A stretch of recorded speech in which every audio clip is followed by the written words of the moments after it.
Oui. D'accord. Dis, je suis prêt. Je suis prête. Ah, c'est bien. Donc, on peut s'asseoir pour écouter.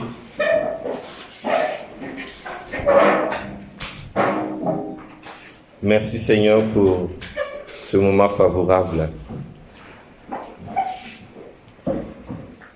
Le thème de la retraite est « Le voici, donne-lui l'onction ». C'est ça. C'est lui, donne-lui l'onction. On peut dire aussi, c'est elle, donne-lui l'onction. Au début, le prophète, il avait un regard humain. Il posait un regard humain sur les fils d'Isaïe.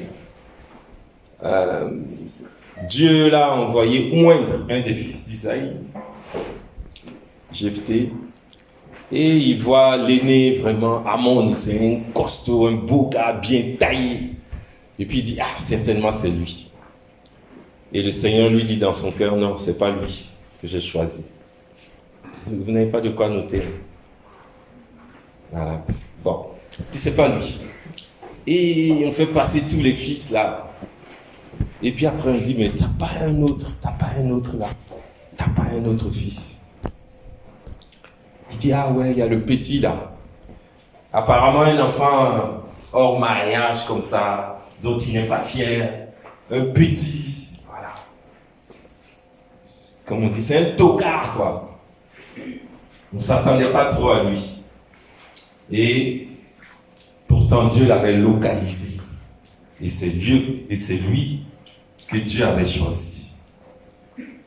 Peut-être que les hommes ne te considèrent pas trop. Peut-être que, voilà, n'est pas compté parmi ceux qui ont pris un bon départ. Mais la fin d'une chose vaut mieux que son commencement. Et quand on va faire venir le petit, c'est lui qui va recevoir l'onction. Ce matin, Jésus disait, les premiers seront derniers, les derniers seront premiers. Il était dernier, il va être premier maintenant. Mais il faut savoir aussi que par cette onction, il aura des problèmes. Devant tous tes grands frères, on te donne l'onction.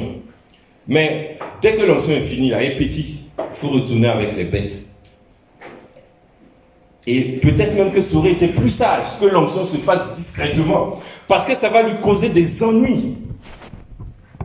Petit, il faut retourner avec tes bêtes. Et il n'a pas le choix. Alors qu'il est déjà roi. Tu peux être déjà roi, tu peux être déjà prophète, tu peux être déjà, quoi encore, prêtre. Mais tu vas passer par un moment de ténèbres, par un moment d'abaissement.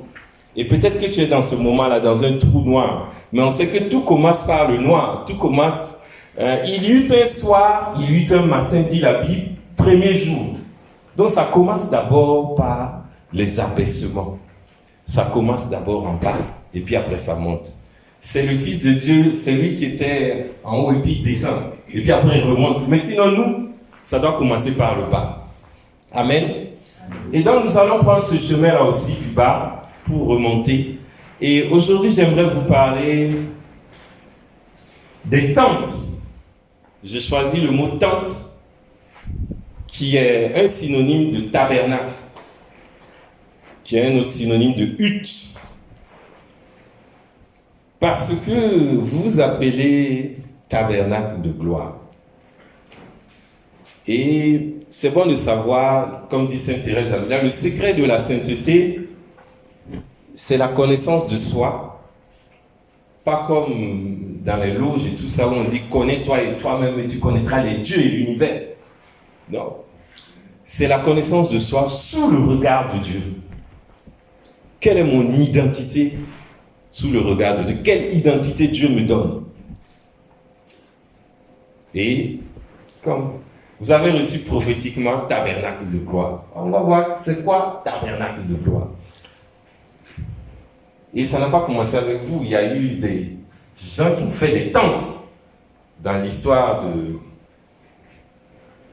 du salut. On a la tente d'Abraham, on a la tente de Jacob, même les tentes de Jacob. Ensuite, on a les tentes de Moïse, la tente de Moïse et la tente de David. Et après la tente de David, il y aura le temple. On va passer au temple de Salomon. Et ensuite, il va être cassé. Et la gloire du second temple va être plus grande que celle du premier. Pas à cause des pierres et tout ça, parce que ceux qui ont vu le premier temple et qui ont vu le second temple, ils pleuraient. Mais parce que c'est le deuxième temple qui va voir Yeshua Mashiach. C'est là où Yeshua Mashiach va venir. C'est là où la Vierge Marie va venir. C'est là où ils vont enseigner. C'est pourquoi la gloire du second temple a été plus grande. Et puis aussi, dans Jean 1,12, on dit, 14, pardon, et le Verbe s'est fait chair et il a habité parmi nous. C'est ce qu'on lit, c'est ce qu'on dit chaque fois à l'Angélus, 3 ou 4 fois par jour selon les personnes. Mais quand vous allez lire en latin ou en grec, on dit le Verbe s'est fait chair et il a dressé sa tente au milieu de nous. Donc le Fils de Dieu aussi dresse sa tente. Et dans sa tente-là, il y a une récapitulation de toutes les petites tentes qu'il y a eu avant. En lui, il y a la plénitude. Et nous allons finir donc avec la tente de Jésus. Amen. Donc tente, un autre mot c'est tabernacle, un autre mot c'est hutte. Et ça peut être, en hébreu ça se dit O-L, O-L, O-H-E-L. Il y a un qui s'appelle O-Aliab. Et puis on dit Dieu a fait reposer sur lui l'esprit pour faire toutes sortes d'ouvrages. Ça veut dire qu'il a reçu un esprit d'excellence pour faire des œuvres d'art. Et c'est lui qui va construire l'arche dans le désert. Lui, O-Aliab, et puis Betsaël. Betsaël, ça veut dire B, c'est un, Sal, c'est l'abri, elle, celui qui a l'abri du Très-Haut. En fait, c'est comme des synonymes. La tente de mon Père, de Dieu mon Père, et puis celui qui a l'abri du Très-Haut. Et ça vous rappelle, il y a un psaume qui dit « Qui demeure à l'abri du Très-Haut et loge à l'ombre du Puissant, celui-là, il est tranquille. Rien ne peut lui arriver. » Il y a une continuité et c'est une notion, il y a un mystère, le mystère des tentes, le mystère des tabernacles. Et j'aimerais qu'on pénètre ce mystère-là aujourd'hui, pendant que je suis là. Parce que bientôt je vais être enlevé.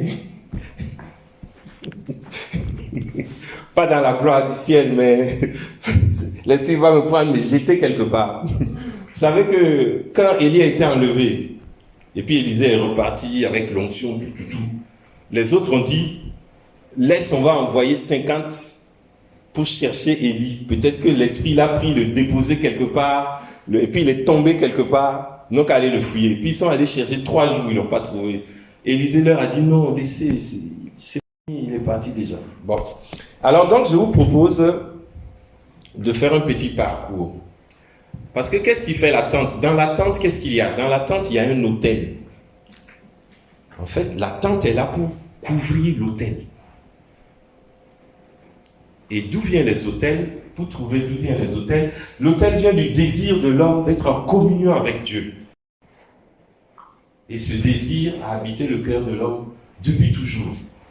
Saint Thomas d'Aquin et Saint Bonaventure vont parler du desiderium vivendi omnium Deum, le désir de tout homme de voir Dieu, de toucher Dieu. Et c'est ce désir même qui va pousser les fils d'Israël à faire le veau d'or. Parce qu'ils veulent toucher, ils veulent voir, ils veulent être en contact avec une divinité, avec Dieu. Mais voilà, ce désir peut être mal orienté, ce désir peut être perverti et autres.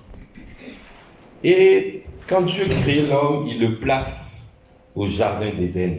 Jardin d'Éden, ça se dit en hébreu Gan Eden.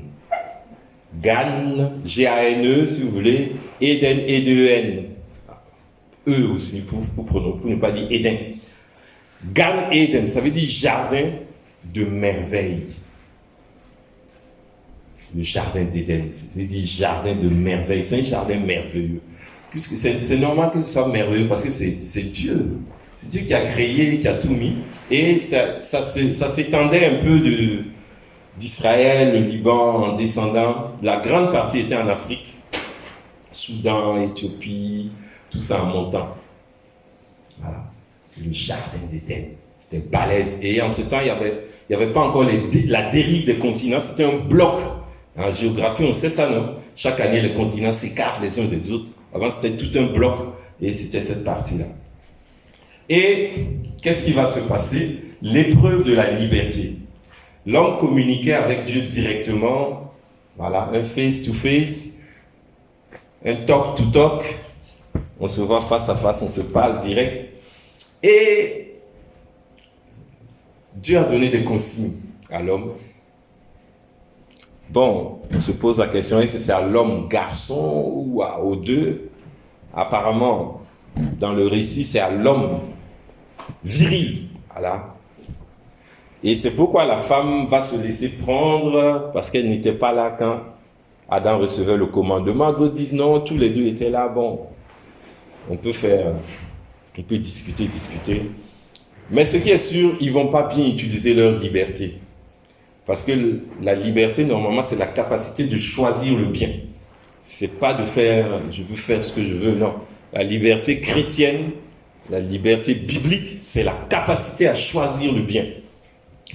Et on dirait même plus à choisir le mieux, le meilleur, l'excellence. Faut pas être là en train de lutter entre bien et mal. Non, il faut lutter entre bien et meilleur. Entre meilleur et excellent. C'est là que nous, on doit se situer. Amen. Vous êtes d'accord? Si vous êtes d'accord, dis avance mon Père. Avance mon Père. Voilà, donc nous, on doit être en train de se battre entre meilleur et puis excellent. Hein? Entre mention bien et puis mention très bien. On ne doit pas être là à chercher à réussir seulement passable de trucs. Non. Nous, on est dans un autre domaine de définition. Amen. C'est notre biotope là-bas. Donc, normalement, quand un patron il a un chrétien avec lui, il dit, mais j'ai un chrétien, je suis tranquille. Depuis qu'il est là, je suis béni. Depuis que je suis là, depuis qu'il est là, j'ai confiance. Je n'ai pas à m'inquiéter, à surveiller partout. C'est ça. Comme il a été dit de la part de de Jacob. Laban dit que depuis que Jacob est chez lui, Dieu l'a béni. Là où tu es, ça doit être comme ça. Et Joseph aussi, Pharaon, est tranquille. Il dit, allez à Joseph. Tout ce qui veut, allez voir Joseph. Joseph avait droit à tout sauf à sa femme. Et Joseph a respecté les clauses jusqu'au bout. La femme avait un regard bizarre, mais Joseph s'est battu jusqu'au bout. Voilà. Lui, au moins, il a échappé au péché de ses pères. 4e génération. Sinon, le péché d'Abraham est descendu sur Isaac, Jacob. Il est arrivé à Joseph. Non. Changement. Ok. Donc, l'homme va désobéir et, comme le dit le texte, et puis bon, les 11 premiers chapitres, c'est des textes on appelle qui font partie de la protologie, c'est-à-dire le langage sur les choses du début. C'est des textes imaginés, c'est comme des contes inspirés pour traduire un message puissant. Mais après, ça devient des récits, des histoires qui ont vraiment existé.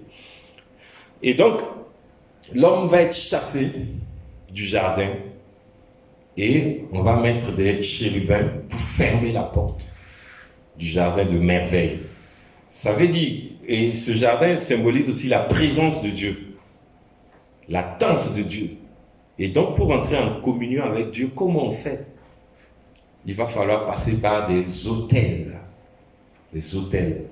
Un autel est une élévation. Autel, même, ça vient du latin altar, qui veut dire altitude. Il y a le mot altitude. Une élévation, c'est un lieu de contact entre l'humain et le divin, entre la terre et le ciel. Voilà. Jacob, il va dormir quelque part et il va voir une échelle. Une échelle qui quitte la terre et qui touche le ciel là-bas. Et puis il y a des anges qui montent et il y a d'autres qui descendent. Ceux qui montent, c'est pour présenter les prières.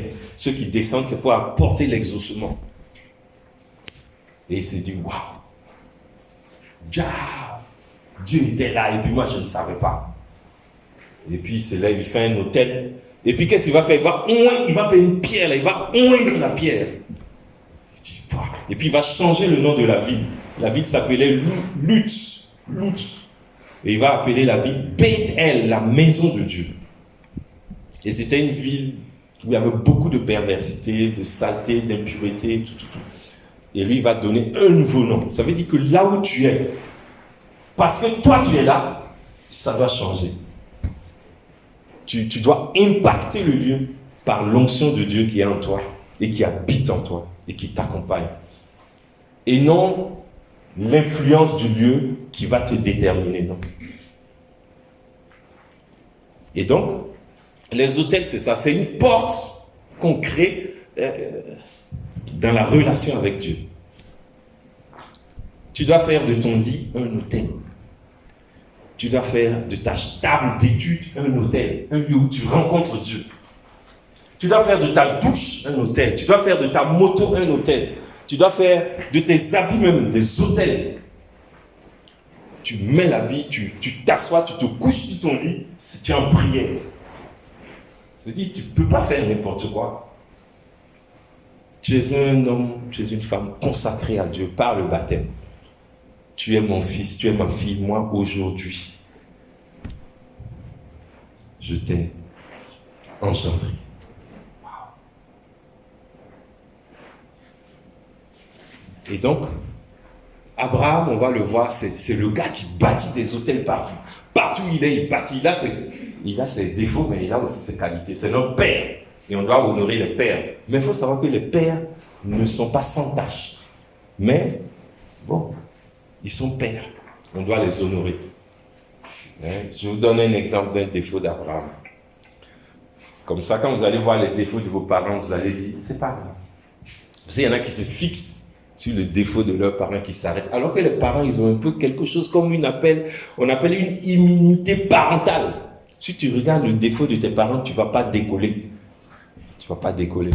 Que ce soit les parents biologiques, que ce soit les responsables dans l'église ou au bureau, tu ne vas pas décoller. C'est un principe, tu honoreras ton père et ta mère pour être heureux et avoir de longs jours sur la terre. Et beaucoup, on passe le temps à être des rebelles, de ceci, et puis on est bloqué, on ne peut pas avancer. Abraham, il a d'abord, son critère pour choisir sa femme n'est pas le bon critère.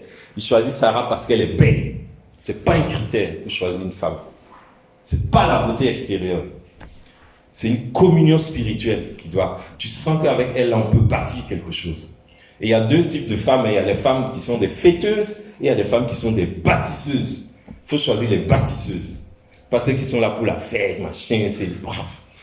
Pas la peine, on ne peut rien faire avec. C'est la décoration.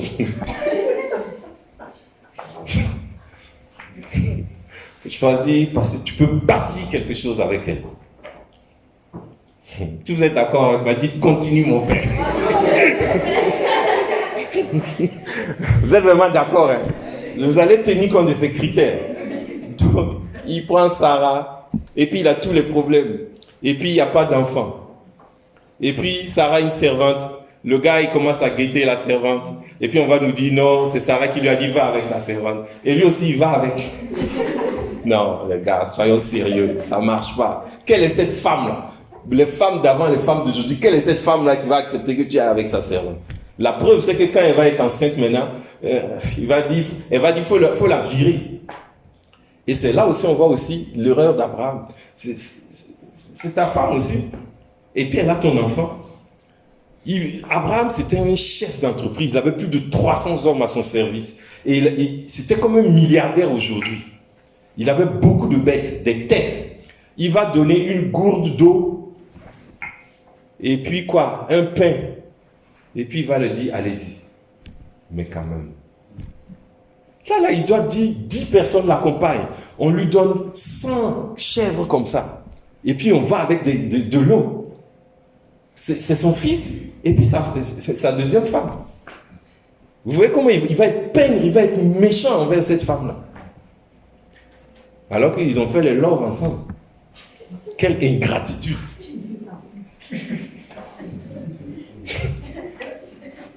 Avance mon père. Bon, mais c'est notre père, on ne regarde pas ça. Il va gérer ça avec Dieu. Nous, on voit seulement le bon côté là. Amen. Et puis on avance. Abraham, partout, un événement spirituel, une grâce qu'il reçoit, il bâtit un autel. Quelque chose de spécial, il bâtit un autel. Et c'est ça qui est important. Et Dieu va se souvenir de ça.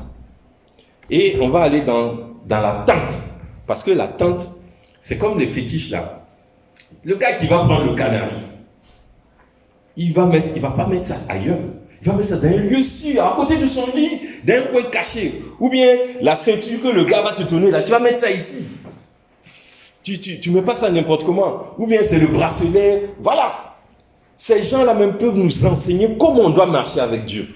Parfois même je les admire. Parce qu'ils sont sérieux dans ce qu'ils font. Mais nous, avec Dieu, on est là, on plaisante. On veut jouer double jeu, on veut tromper Dieu, on veut faire les matins. Non, il est miséricordieux, je peux me permettre ça et ça. Ah, ces gars-là, ils jouent pas. Ils jouent pas, ils ont la crainte de leur divinité là. Nous, ouais, il est miséricordieux, on fait n'importe quoi. Avance, mon père. Amen. Donc, Abraham, dans sa tente là, c'est là où il fait son autel. Une pierre, un truc comme ça, dans un lieu où il a été béni, il sait que quelque chose s'est passé là, il prend. Puis il fait son autel. Donc, allons au chapitre 18 de la Genèse. Ça va être un peu comme une étude biblique. Genèse 18, ça c'est un chapitre que vous devez connaître par cœur. Il y a 18, il y a 22, ça c'est des chapitres particuliers, 15 aussi. 12, ça commence, c'est la vocation, va, quitte ton pays, machin, et puis 18, nous sommes au 18. Qu'est-ce qui se passe? Il y a quelque chose de fort. Et là, je vais vous donner deux interprétations, l'interprétation juive, l'interprétation chrétienne. Je suis attiré par l'interprétation juive. Je vous avoue ça. Adonai lui apparut au chêne de Mambré, tandis qu'il était assis à l'entrée de la tente. Il est assis à l'entrée de la tente. Maintenant, est-ce que c'est l'entrée extérieure ou c'est l'entrée intérieure? Parce que la suite je trouve ça un peu bizarre. Et parfois, il faut étudier la Bible un peu scientifiquement. Nous, souvent, on va directement spiritualiser, mais il faut... Adonai lui apparut au chêne de Mambré, tandis qu'il était assis à l'entrée de la tente, au plus chaud du jour. Genre 13h, 14h. Voilà. C'est dans des zones un peu sahéliennes d'Israël, un peu désertiques. Ayant levé les yeux, voilà qu'il vit 3 hommes qui se tenaient debout près de lui. Dès qu'il les vit, il courut de l'entrée de la tente à leur rencontre et se prosterna à terre. Il dit, mon Seigneur, je t'en prie, si j'ai trouvé grâce à tes yeux, veuille ne pas passer près de ton serviteur sans t'arrêter. Donc là, on voit que c'est l'entrée extérieure. Et donc, c'est au bord de la rue ou au bord du chemin et court vers les passants. Il dit, mon Seigneur, voilà, je t'en prie, si je trouvais grâce à tes yeux, veuille ne pas passer près de ton serviteur sans t'arrêter. Qu'on apporte un peu d'eau, vous vous laverez les pieds et vous vous étendrez sous l'arbre. Que j'aille chercher un morceau de pain et vous vous réconforterez le cœur avant d'aller plus loin. Donc ça rejoint un psaume qui dit que le pain fortifie le cœur de l'homme. Et puis c'est une préparation à l'Eucharistie et tout ça. C'est bien cela que vous êtes passé près de votre serviteur. Il répondit, fais donc comme tu as dit. Abraham se hâta vers la tente. Voilà, donc il retourne vers la tente, puisqu'il avait couru vers les gens, il revient vers la tente.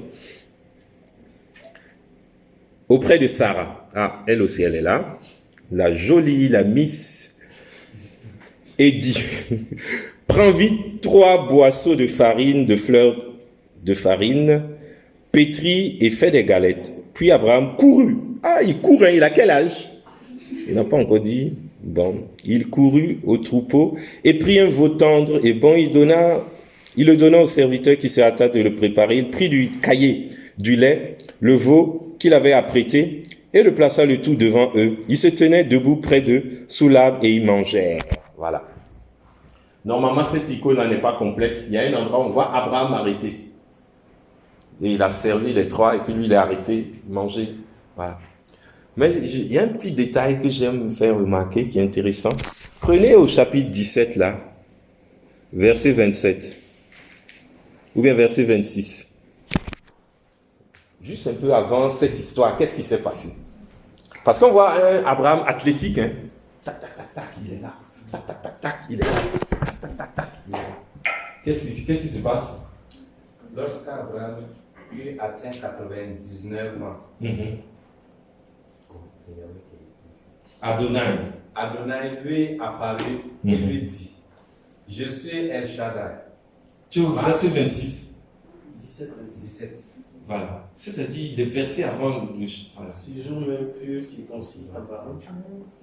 Voilà. Quelque part. Voilà. Donc vas-y maintenant, tu es au bon endroit. Je te donne le micro. C'est pas si tu n'avais pas encore le micro.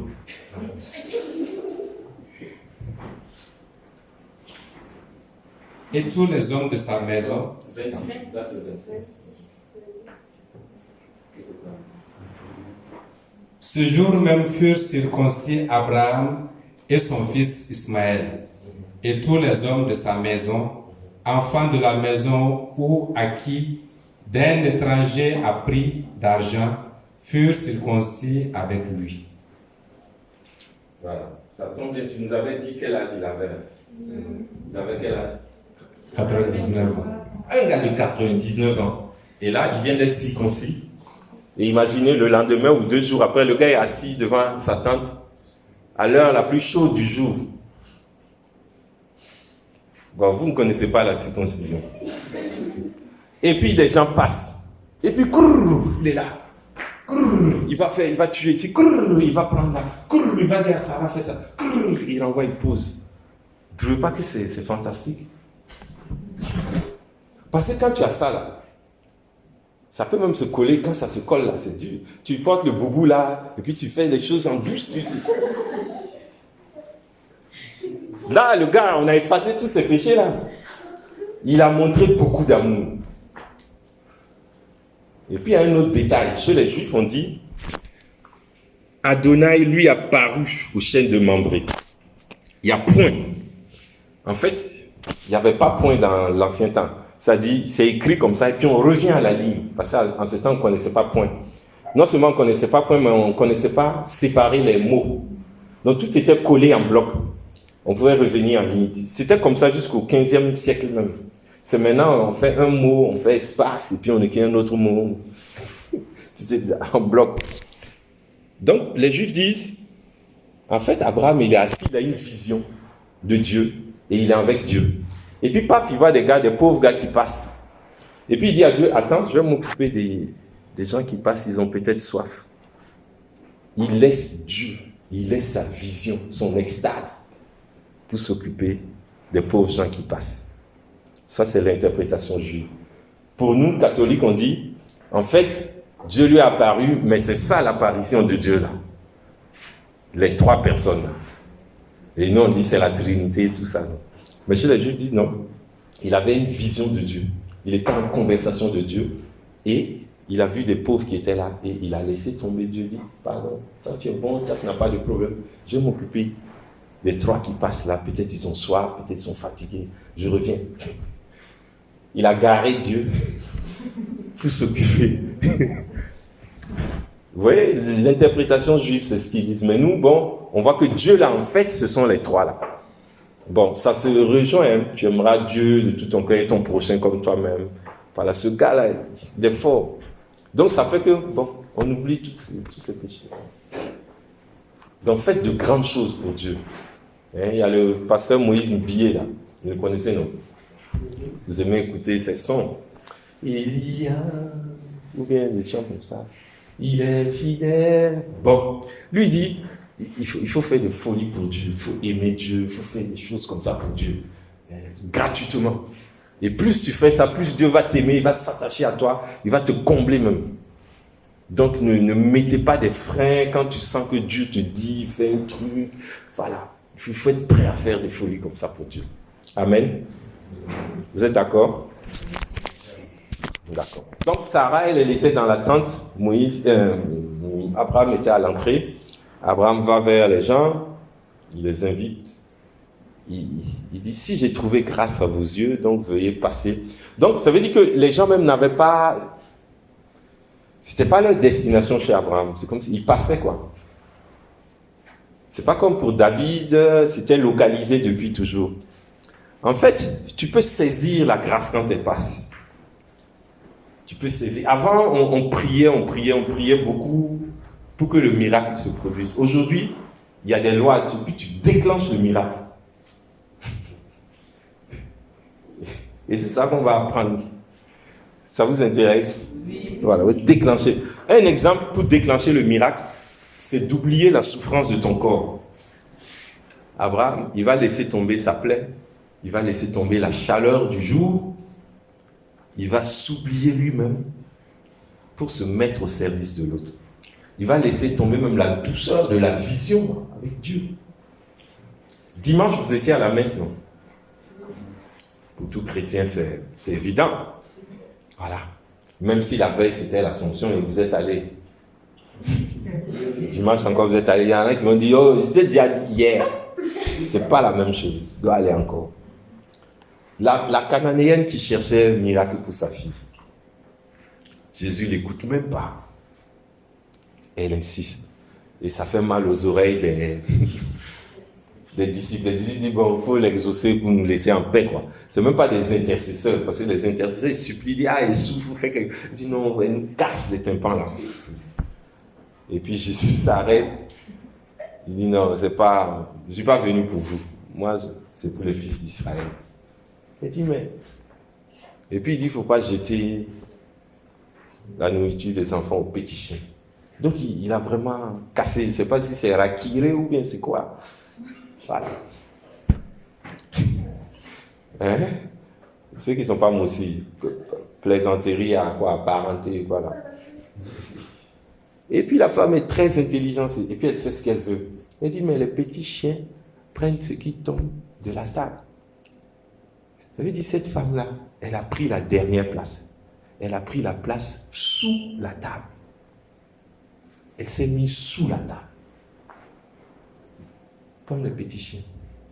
Comme souvent, quand on mange, les enfants aussi, ils aiment jouer sous la table. Vous avez remarqué ça? Les tables à manger, normalement, les enfants, les petits enfants, ils aiment jouer.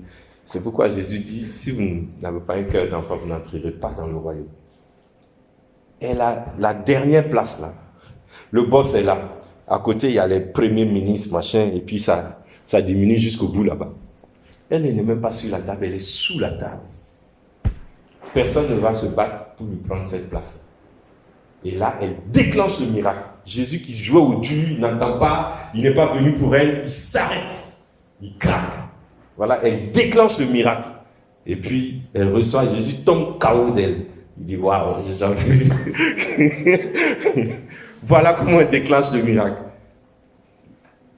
Et Abraham, ce qu'il fait, c'est semblable aussi. Il s'oublie lui-même, il s'abaisse. Il s'abaisse, il se met au service. Il met les gens à l'aise. Il fait tout ce qu'il faut. Il ne se dit pas, bon, moi aussi j'aurais besoin du lait là. Le yaourt qui me laisse là, c'est pas beaucoup. C'est pour ma famille et moi. Non, il prend tout, il donne. Il prend les meilleures choses. Voilà, il fait des offrandes. Ça, c'est les catholiques. On demande trop l'argent à l'église.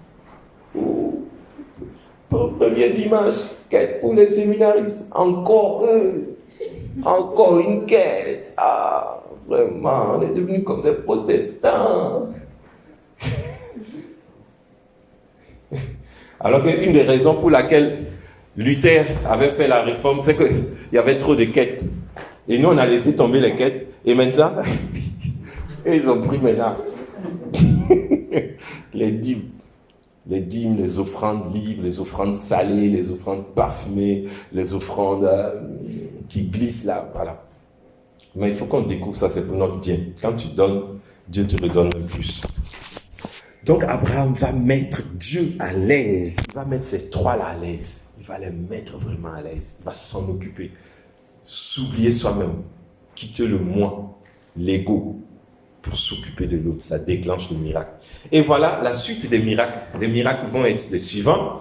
La fécondité qui était retardée, qui était bloquée, ils vont avoir la promesse. Ils vont, on dit, tu fais bien manger l'homme de Dieu, il crache la bénédiction et puis il s'en va. Il dit, voilà. Où est Sarah, ta femme? Il répondit, elle est dans la tente. Ça c'est bon, il faut être dans la tente. Dans la présence de Dieu, le fétiche est là. Chacun doit avoir son fétiche chez lui. Est-ce que vous avez un hôtel dans votre chambre? Est-ce que vous faites même de votre chambre même la tente de Dieu, avec une croix, avec l'image de la Vierge, avec le rosaire, avec la Bible bien exposée? C'est pas écran plasma qui fait la valeur d'une maison, c'est la présence de Dieu. La présence de Dieu, l'onction, la shrina, ce que vous dites Shekinah, la shrina est quelque part. Et Dieu a dit, quand 2 ou 3 sont réunis à mon nom, je suis là. Souvent vous pensez aux communautés religieuses, mais c'est d'abord la famille. 2 ou 3 sont réunis à mon nom. L'homme, la femme et un bébé. 2 ou 3. Fondez des familles chrétiennes. Amen.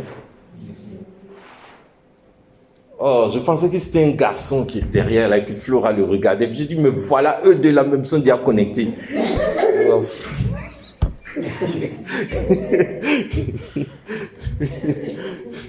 Nous on veut ça, on attend ça. Dieu veut ça aussi. Où est Sarah, ta femme? Elle est dans la tente.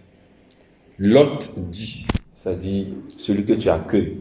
Et on voit un écho déjà de ce que Jésus va dire plus tard.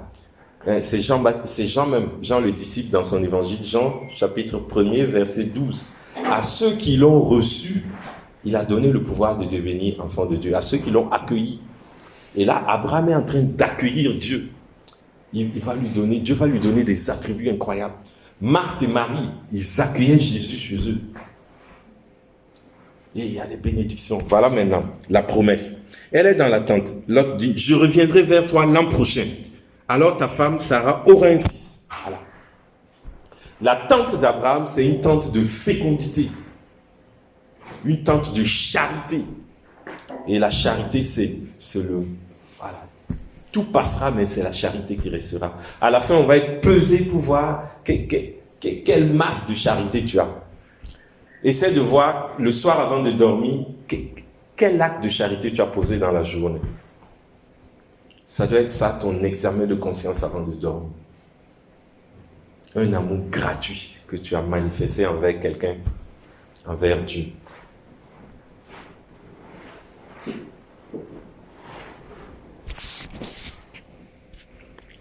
Ta femme Sarah aura un fils. On n'est pas dans les détails, elle va tomber enceinte, mais elle aura un fils. Voilà. Elle aura déjà un fils. Et puis le genre est déjà donné. C'est un garçon. C'est pas les prophéties un peu. Il me semble que. Et puis parfois ça rate même. Bon, si Dieu le veut, imagine, c'est une manière de casser même pour dire que tu n'as même pas foi en ce que tu dis. Sarah écoutait à l'entrée de la tente. Et ça, c'est beau même. Même si tu ne crois même pas, ça va se réaliser. C'est ça que j'aime chez Dieu, quoi. Il te dit, il va te donner quelque chose. Toi-même, tu ne crois pas, mais il va vraiment te donner.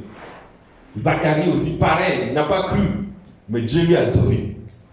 Donc, les gens souvent qui disent, ouais, ça n'a pas marché parce qu'il n'a pas cru. C'est faux, donc c'est pas Dieu. Dieu, il te donne gratuitement. Sarah, là, elle ne croit pas. Abraham, bon, on ne sait pas. Zacharie aussi. Mais Dieu te décide à te donner, il te donne. Toi-même, tu es étonné. Et c'est comme ça qu'il va provoquer la foi dans ta vie. Et c'est comme ça que Dieu fait naître la foi dans la vie de chacun d'entre nous. Et chacun d'entre nous, on a eu des miracles dans notre vie. Mais souvent, le diable vient, il efface, on oublie. Quand tu regardes bien, et on va avoir un temps de méditation, 11h30 jusqu'à midi, ce serait bien que chacun voit quel est le miracle que Dieu a fait pour moi, pour déclencher ma foi, pour faire naître ma foi. Il y a eu plusieurs miracles qu'il a fait pour toi. L'autre jour, j'ai vu un ami et je me suis rappelé, un pote là, on a fait la salle ensemble, seconde à la terminale. Et puis je me souvenais, mais j'étais assis avec lui à la maison à Tempuy quand mon papa m'a appelé. Je me suis levé à aller. Je dis, papa, me vas-y. Il dit, non, je n'étais pas appelé. Je suis revenu m'asseoir. J'ai entendu encore ça va, je suis allé. Il dit, non. 3 fois. Et puis le dimanche qui a suivi, dans la lecture, c'était le truc de Samuel. J'ai dit, ah, il y a quelque chose qui se passe. Il faut que tu laisses Carole et que tu ailles pour donner au Seigneur. Joe, c'est pas facile, elle est trop bien, on s'entend bien, les canons, et puis vraiment, Seigneur, tu me demandes trop. Puis bon, j'ai accepté. Et puis après, elle aussi, elle a eu quelqu'un. Bon, là, maintenant, j'étais vraiment libre. Je suis parti comme une flèche. Le gars qui rôdait, qui ne pouvait pas s'approcher, là, maintenant.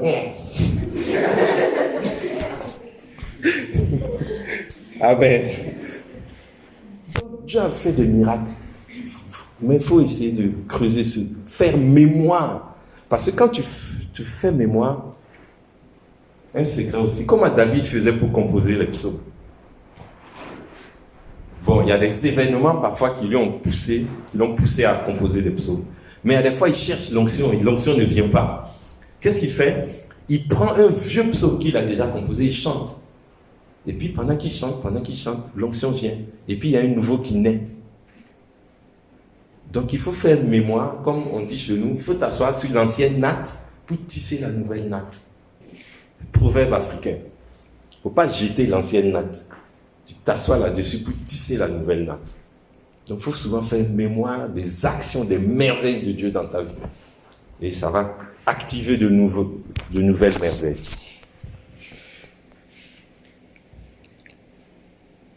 Or, Abraham et Sarah étaient vieux, avancés en âge. Vous voyez, donc la nature même résistait. Selon la nature, c'est plus possible. Mais Dieu, quand il décide, tu ne peux pas l'empêcher. Il est souverain. C'est lui qui t'a créé. Il sait comment ton corps fonctionne. Et il peut faire des exceptions pour toi. Il y en a qui sont là, j'ai déjà 40 ans, il n'y a aucun homme qui se présente, tous ceux qui se présentent, c'est des hommes mariés. Est-ce que mon père, finalement, comme on ne sait pas par où Dieu va passer pour me bénir, je ne veux pas accepter puis faire un enfant puis attendre maintenant. Et mon père, moi je ne peux pas changer l'évangile. Je ne peux pas, ma chère. Je t'aime beaucoup, mais je ne peux pas changer ça. Ton corps est le temple du Saint-Esprit, il faut attendre le mariage. Il faut attendre pour toi. Pour toi. Tu dois attendre pour toi. Et Dieu va le faire. Et j'ai une amie comme ça, en communauté. On priait, on était très liés. C'est une Allemande, elle s'appelle Anya. Priait. Elle n'avait pas d'homme, tout. Et moi, j'avais reçu le passage d'Isaïe qui dit, moi, en temps voulu, j'agirai vite, dit le Seigneur. Isaïe 60 quelque chose, 22. Et moi, en temps voulu, j'agirai vite. Et le Seigneur, il aime la vitesse. C'est pourquoi moi aussi, quand il roule, là, il fonce. Le Seigneur, quand il agit, il lâche vite. Il n'est pas dans les machins nonchalants comme ça. Rapide parcourt son verbe. Ouais. Quand il agit vite. Vous avez remarqué ça, non? Quand il roule vite. Mais il est prudent, il n'est pas... Voilà. Et on priait 43 ans, et rien ne se passe. Et une fois, j'étais en voyage. J'étais à Bangui en ce moment et je suis venu à Abidjan faire des contrôles, tout. Et je repartais, c'était avec Kenya Airways. Donc on a fait escale à Nairobi. J'étais à l'hôtel. Il y avait une connexion haut débit là. Je profitais pour mettre sur Facebook. Le Facebook là, ça bouffe les unités, les photos, les machins. Comme c'était Internet gratuit. Je vois qu'elle m'envoie un message. Dieu a agi. J'ai rencontré quelqu'un. Je dis, bon, c'est déjà pas mal, Dieu soit loué. Mais c'est pas encore ça. Il faut que, qu'on voit le fruit de l'amour, quoi. Et puis elle dit, bon, le mariage, c'est telle date. D'accord, on va prier. Puis il se marie, et tombe enceinte, et ça se gâte. Non, Seigneur, c'est pas comme ça que tu es connu là. Il faut gâter ton nom. Je dis, bon, allez, courage, travaillez encore, travaillez. Et puis après, il y a un petit qui vient, ils lui ont donné quel nom? Emmanuel, Gabriel, Joseph. Il a tout donné, quoi. Voilà. Et puis ils ont eu l'enfant. Donc elle avait 45, 46 ans comme ça. Voilà. Donc, faites confiance au Seigneur. Faisons confiance au Seigneur. Voilà. C'est ce que je voulais dire. Dites, avance mon Père. Avance mon Père. Jésus, j'ai confiance en toi. Jésus, j'ai confiance en toi.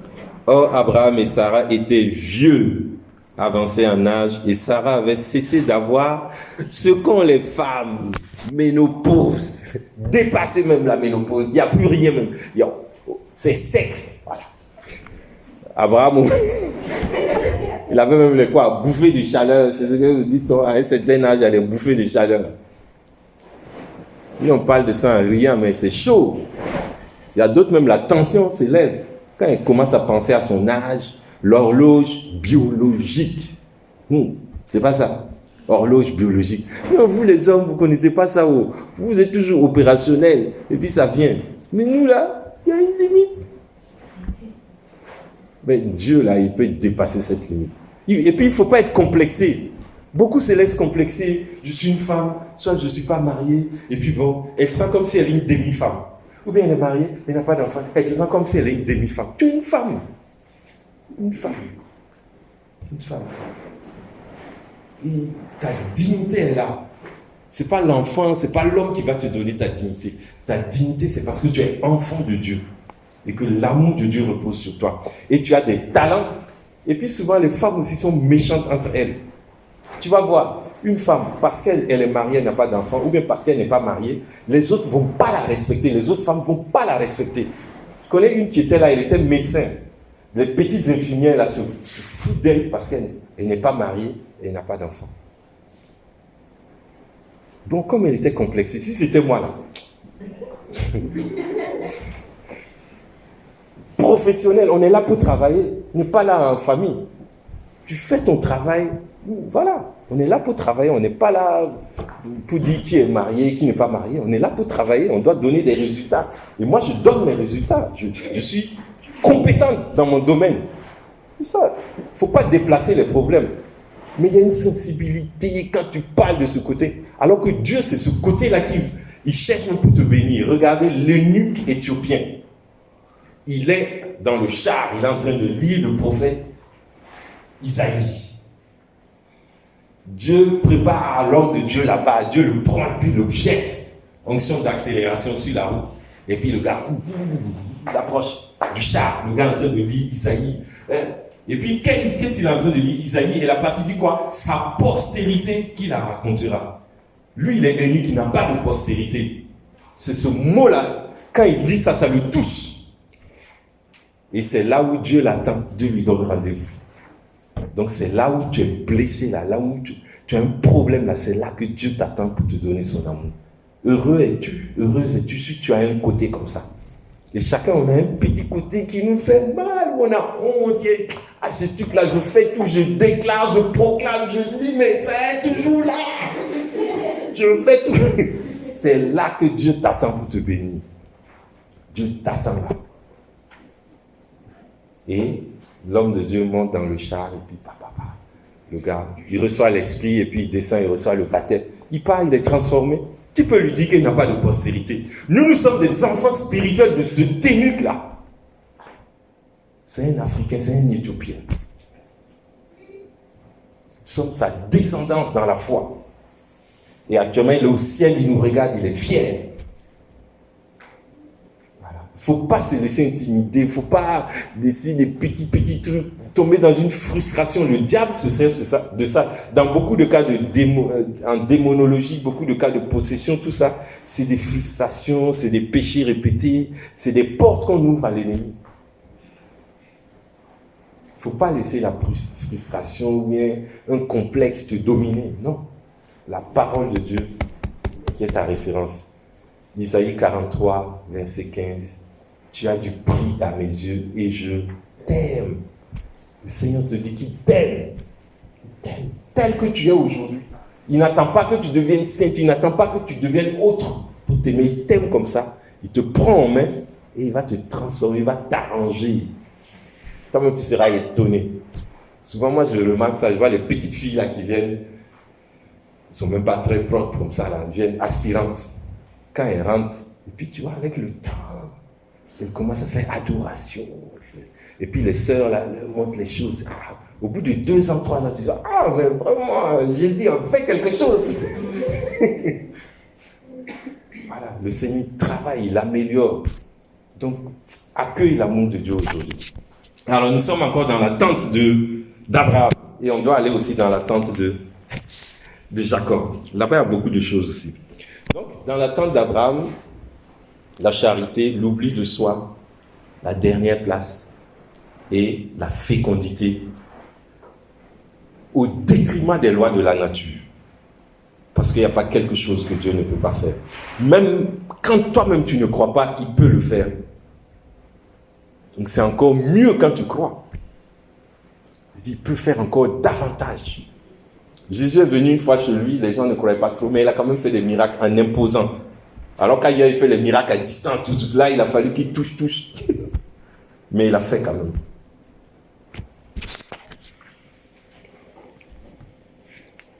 Sarah rit, le rire prophétique de Sarah. Maintenant que je suis usé, et elle-même elle s'est dit usée, tu vois. Nous-mêmes, nous ne tuons même pas nos paroles. Comme les gars, les espions qu'ils ont envoyés, heureusement qu'il y avait Caleb dans le groupe. Ils ont dit non, nous étions comme des sauterelles devant eux. Voilà, eux-mêmes, ils ne sont plus des hommes, hein, ils sont devenus des sauterelles. Parce qu'il y avait des géants à Jéricho. Et eux, ils sont comme des sauterelles devant des nains. Et puis, Caleb dit non, on peut. Dieu nous a livré ce pays-là, on peut le prendre. Voilà. Et puis, heureusement. Et Caleb, ça se dit chien. Ça veut dire chien. Et quand Jésus dit les petits chiens, c'est un peu les fils de Caleb. C'est-à-dire les gens que Caleb a vus là.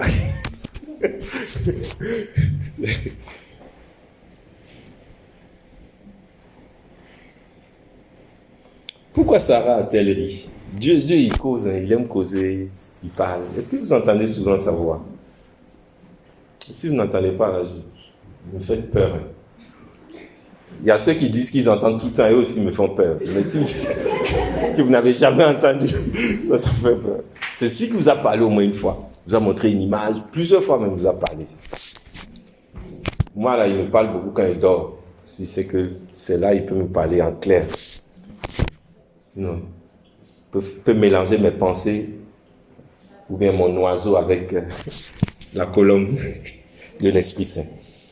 Mais Adonai dit à Abraham, pourquoi Sarah a-t-elle ri, se disant vraiment je veux encore enfanter alors que je suis devenu vieille? Y a-t-il rien de trop merveilleux pour Adonai?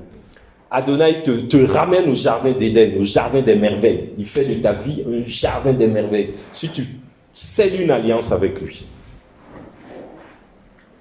Parce que le mot merveilleux, ça te ramène au jardin d'Éden. À la même saison, l'an prochain, je reviendrai chez toi et Sarah aura un fils. Voilà, c'est signé, c'est cacheté, il n'y a pas, ça ne change pas.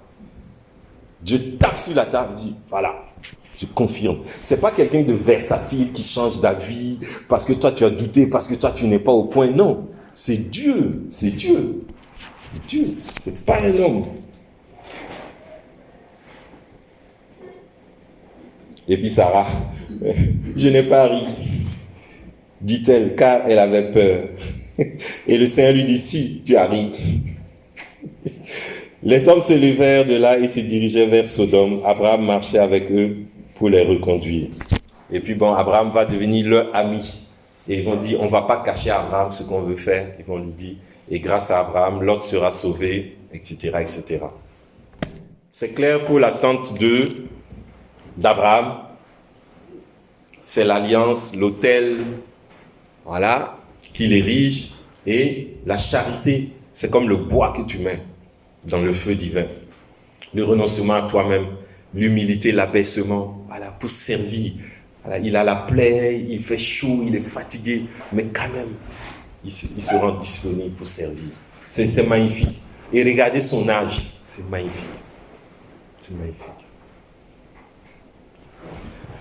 Maintenant, Abraham va avoir un fils qui s'appelle Isaac. Isaac veut dire le rire, ou bien il a ri, elle a ri. En fait, c'est le rire de Sarah qui... Voilà. Et Isaac aussi aura un fils ou des jumeaux, Jacob et Ésaü. Et c'est de Jacob qu'on va parler maintenant.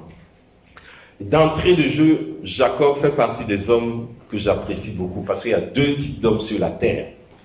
Il y a ceux qui sont comme Ésaü et il y a ceux qui sont comme Jacob. Pour cela, je vous prends un passage biblique Un jour, tous les deux avaient faim. C'était le soir. Jacob et Ésaü. Jacob était à la maison parce que lui, on dit qu'il aimait rester sous la tente avec sa maman. Voilà. Jacob, il aimait rester à la maison, sous la tente avec sa maman. Ésaü, c'était un chasseur. C'était un vrai garçon, quoi. Garçon, il aime trouver les potes, il aime aller rigoler avec les potes, il aime aller jouer au basket, il aime aller à, il va dire, cavote, tabernacle, chanter, tabernacle de gloire. Voilà. Il aimait. L'homme, c'est un émetteur. La femme, c'est une réceptrice. Lui, il aime émettre. Voilà. Il s'en va à la chasse et ça n'a pas marché. Il revient, il a faim. Jacob aussi a faim et Jacob est en train de préparer une soupe. Une soupe qui avait la couleur un peu rouge. Il y avait de la viande, il y avait des potages, il y avait, voilà, il y avait des bonnes choses dedans. Les poissons de la guinguette là, tout ça là. Maintenant, il a senti l'odeur. Et puis, tous les deux ont faim, non? Ésaü dit à Dieu, donne-moi ta soupe, donne-moi ton potage. Jacob dit non. Mais Jacob, c'est un gars qui voit loin. Et puis, chacun aussi a quelque chose. Jacob, lui, il a la soupe. Ésaü, lui, il a quoi? Il a le droit d'aînesse. Donc, Jacob dit, si tu veux la soupe, donne-moi ton droit d'aînesse. Vends-moi ton droit d'aînesse. Ésaü dit, mais droit d'aînesse, là, je vais mourir, laisser ça. Moi, j'ai fait actuellement. Droit d'aînesse, ça me sert à quoi maintenant? D'accord, prends le droit d'aînesse, donne-moi la soupe. Donc, vous voyez les deux types de personnes. Il y a la personne, comme Jacob, qui est prête à supporter la faim maintenant pour quelque chose de bien devant. Et Ésaü, c'est le type de gars, lui, c'est maintenant, lui, veut consommer le truc, il s'en fout de ce qui vient après. Vous voyez? Le chrétien serait quelqu'un qui voit les réalités d'en haut. Le monde à venir, le paradis, l'enfer. Il dit à Dieu, moi, c'est le paradis là. Même si je galère un peu ici, c'est pas grave, le paradis. Ça, c'est Jacob. Ésaü, c'est le bon viveur, c'est le, voilà, le jouisseur, le machin. C'est maintenant par les pulsions, le tourment de vie. Il ne sait plus se contrôler, voilà. La chair, dans sa gloire. Et donc, le gars prend le potager. Jacob, il a son droit d'aînesse. Il va avoir faim un peu. Peut-être il va faire un autre plat. Toi, tu es quel type de personne?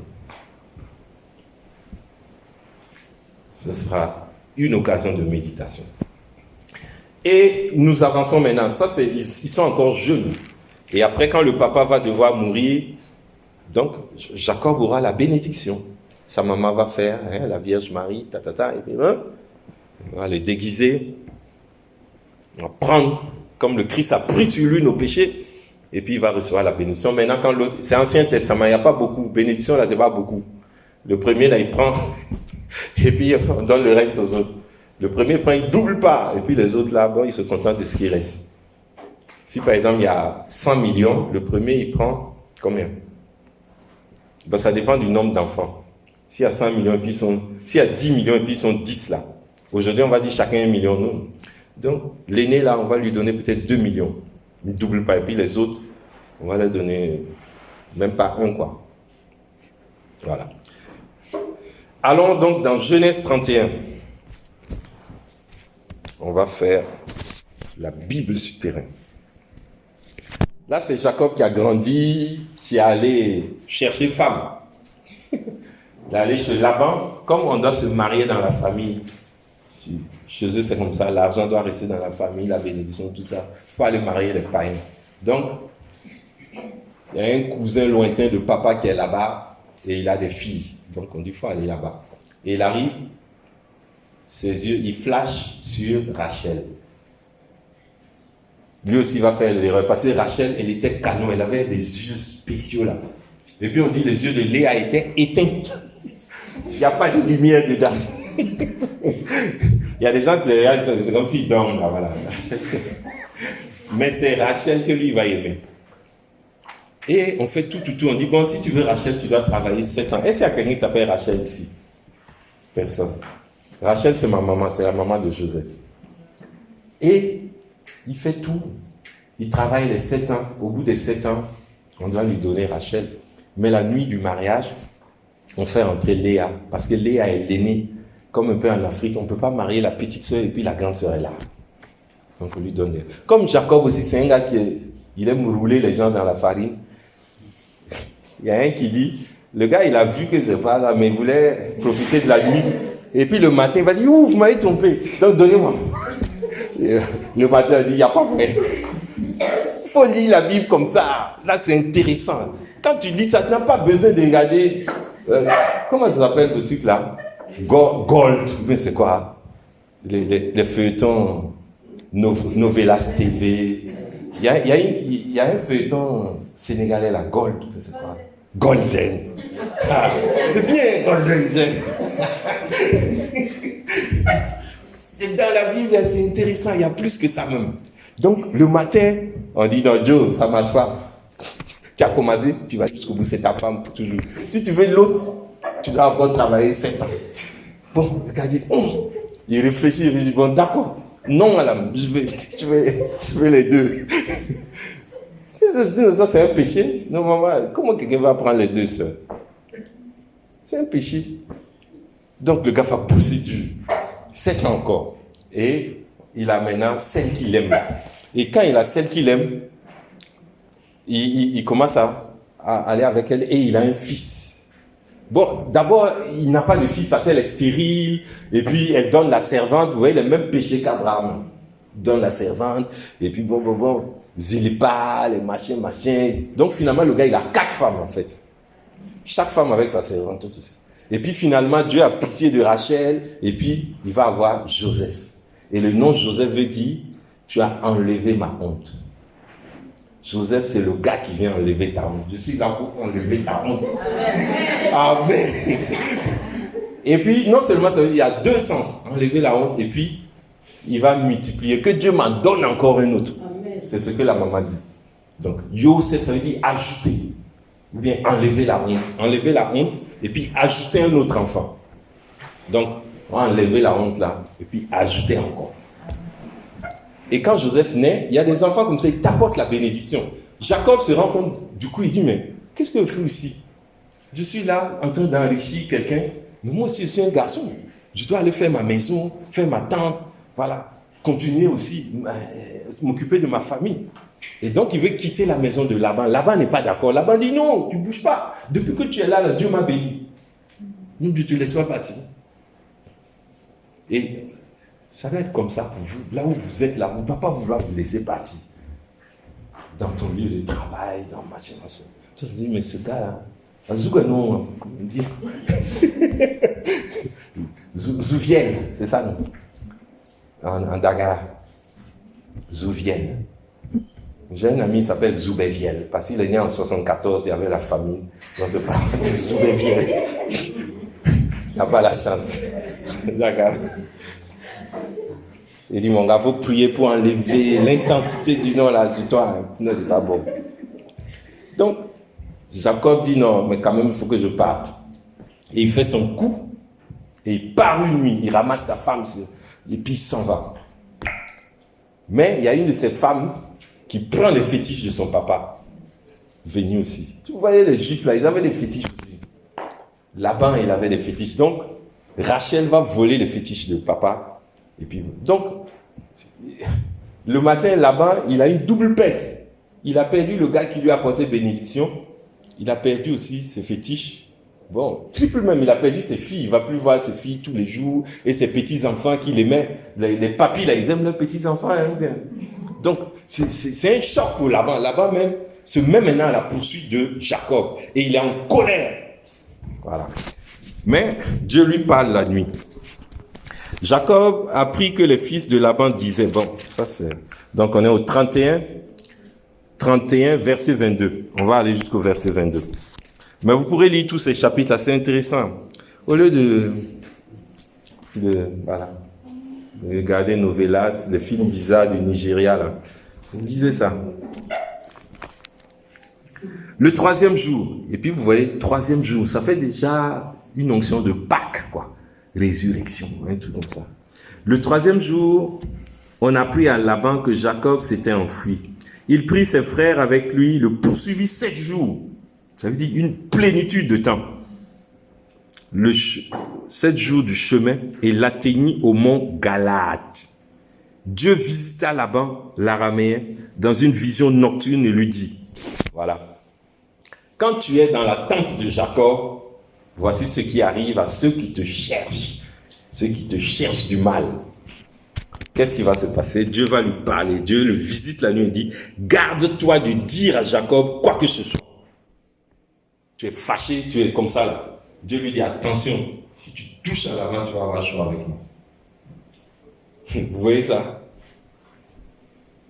C'est balèze. Ça vous arrive pas?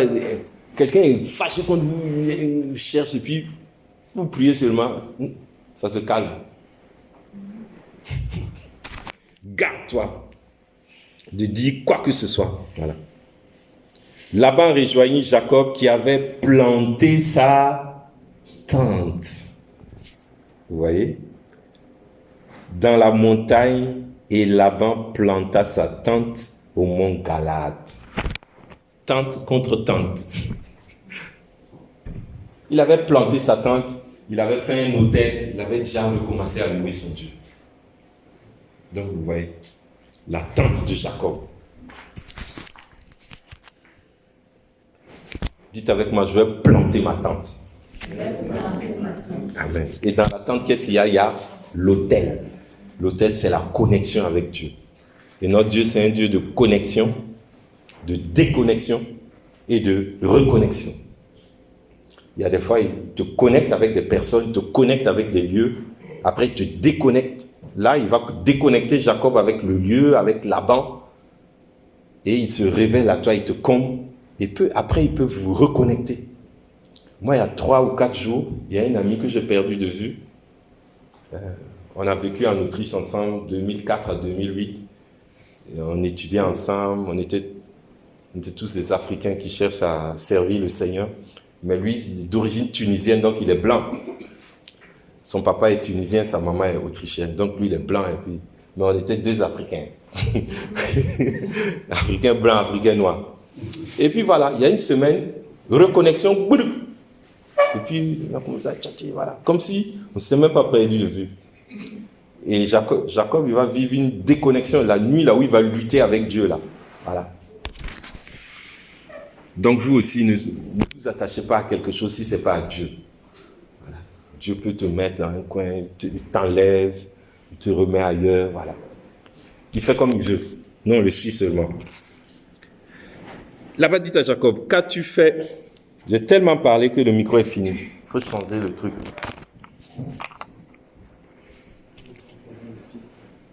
Ah, d'accord.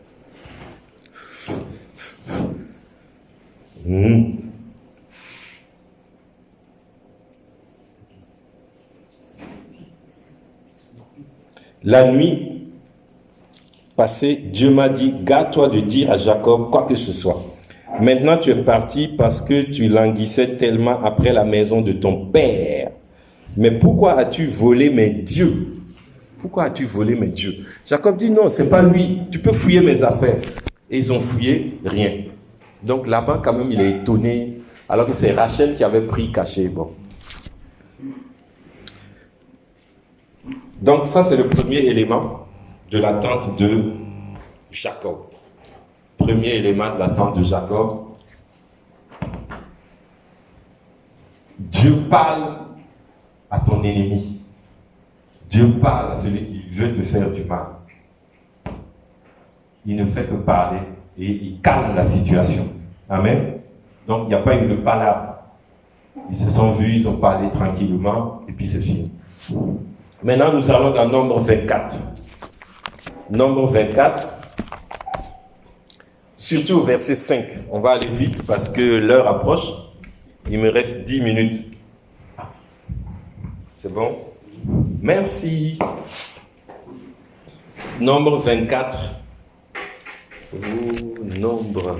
C'est avant Deutéronome, c'est après Lévitique. En hébreu, ça se dit Bamidbar.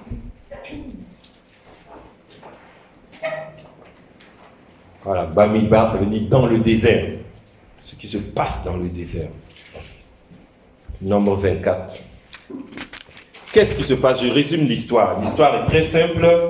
Israël est en train d'avancer. Le cortège d'Israël est en train d'avancer. Ils ont quitté l'Égypte. On les a poursuivis. Naufrage. Ils traversent la mer Rouge. Pharaon et son armée restent dedans. Et puis on a découvert des chars, des chariots avec des roues en or. Il n'y a pas longtemps, ils ont dit que c'est le chariot de Pharaon lui-même. Parce que pour lui-même, là, c'était spécial. Et comme l'or ne pourrit pas, même dans l'eau, ça l'aide. Voilà. Bon. Et ils arrivent à passer, mais ils doivent traverser 7 royaumes. Et chacun entend parler de ce que Israël a fait là-bas. Chacun a peur. Et il y a un roi qui s'appelle Balak. Balak apprend que Israël va passer. Donc il a peur. Il a la trouille. Il mouille déjà.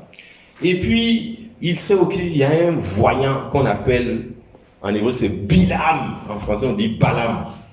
Balaam, fils de Péor. L'homme au regard pénétrant. Lui, quand il regarde, il voit et il te maudit. Ça marche.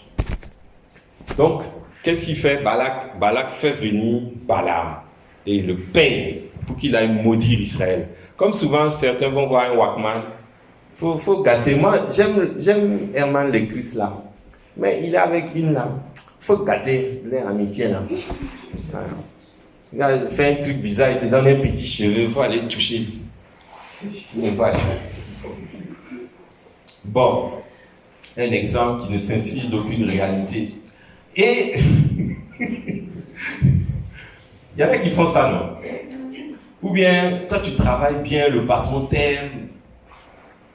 En Autriche, les gens appelaient ça le mopping. Dans un service, il y a 2-3 personnes qui s'entendent, ils vont gâter ton nom auprès du boss. Puis voilà, il ne fait pas ses rapports à temps, il ne fait pas ceci, il ne fait pas cela. Et puis, on peut te donner une lettre d'explication, mais gâter ta carrière comme ça. Ou bien c'est parce que toi tu es chrétien, eux ils sont rosicruciens, tu les déranges, voilà. Souvent il y a des trucs bizarres comme ça qui se font. Mais si toi tu es dans l'attente de Jacob, tu es tranquille, regarde ce que Dieu va faire. Nous sommes au chapitre 24. Bon, déjà même Balaam, il ne voulait pas accepter. Et puis Balaam, c'est un gars, il était riche, il avait un âne. En ce temps-là, avoir un âne, c'est pas n'importe qui. Et son âne marche et son âne voit l'ange de Dieu. L'âne ne veut pas aller. Donc Balaam force même jusqu'à bon. Il arrive maintenant, il voit Israël, il doit maudire. C'est là maintenant qui nous intéresse. Plus on l'a payé pour ça. Et il doit justifier son salaire.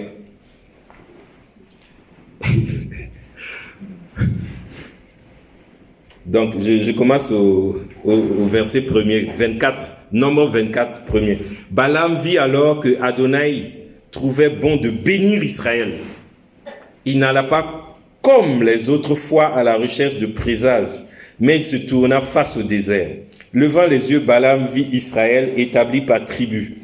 L'Esprit de Dieu vint sur lui et il prononça son poème et il dit: Oracle de Balaam, fils de Béor, oracle de l'homme au regard pénétrant, oracle de celui qui écoute les paroles de Dieu. Il voit ce que Shaddai fait voir. Il obtient la réponse divine et ses yeux s'ouvrent.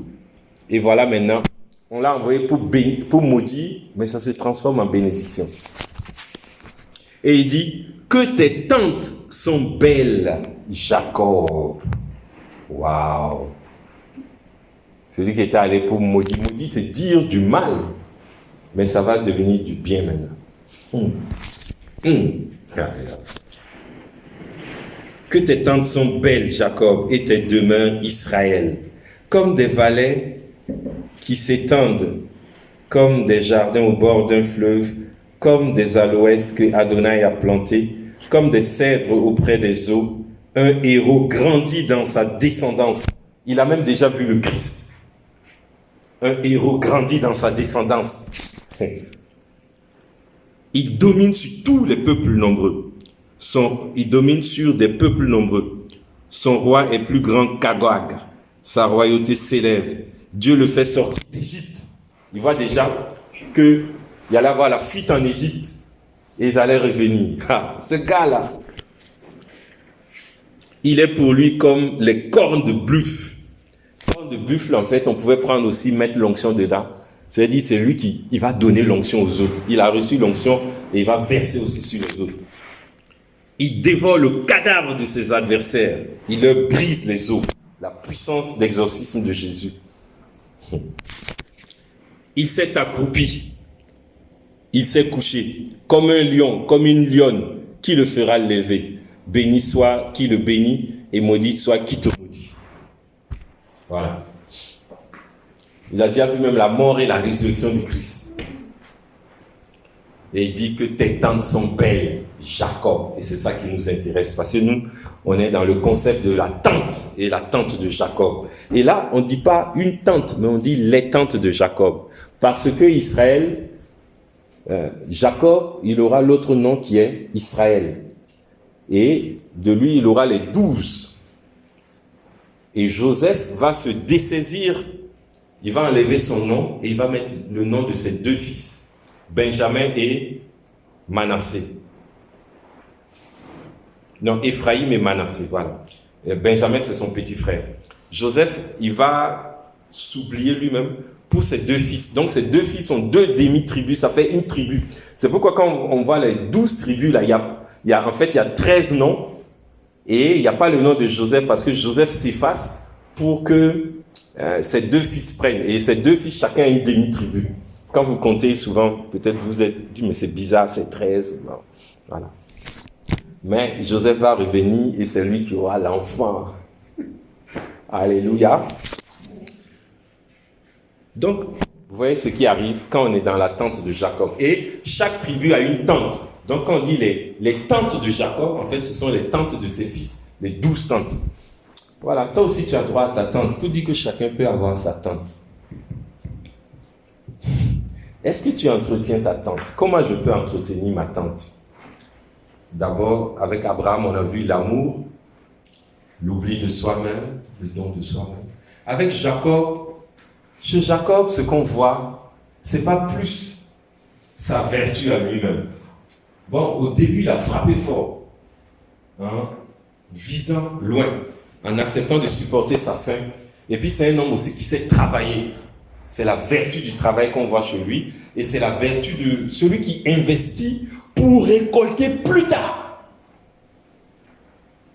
Celui qui investit aujourd'hui pour récolter plus tard, qui est patient, qui sait souffrir, mais qui ne se décourage pas. Et son cœur ne s'abîme pas, en fait. Il garde la joie dans le cœur, il garde l'espérance. Il dit, ah, mais Dieu va trouver une solution. Non, il ne se décourage pas. Voilà. Et il entreprend. Jacob, c'est ça. Sinon, bon, son caractère à lui-même, on sait qu'il est un peu fourbe, il aime tromper, voilà, il aime toujours gagner, voilà. Mais on voit la puissance de la grâce de Dieu sur lui. La puissance de la grâce de Dieu. Et ça nous dit que c'est Dieu qui est, voilà, c'est la grâce qui est plus importante. C'est le primat de la grâce de Dieu. Voilà.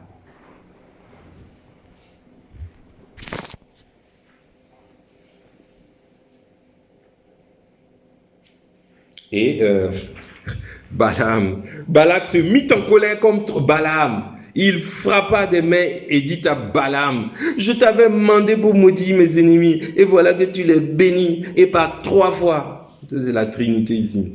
Et maintenant, déguerpis, et va-t'en chez toi. J'avais dit que je te comblerai d'honneur. Voilà. C'est le Seigneur qui t'a privé de ça. Balaam répondit à Balak, n'avais-je pas dit déjà à tes messagers, quand Balak me donnerait plein sa maison d'argent et d'or, je ne pourrais transgresser l'ordre d'Adonai et faire de moi-même ni bien ni mal. Ce que Adonai dira, c'est ce que je dirai. Et c'est beau. Un prophète païen n'est pas juif, il n'est pas du peuple d'Israël. C'est une préfigure déjà de l'Église qui est constituée par des juifs et des non-juifs. Nous sommes les non-juifs et on fait partie constitutive de l'Église. Et Dieu ne fait exception de personne. Il n'y a pas des gens qui sont laissés pour compte. Left behind, comme disent les anglophones. Non, there is no left behind. We are all children of God. Amen.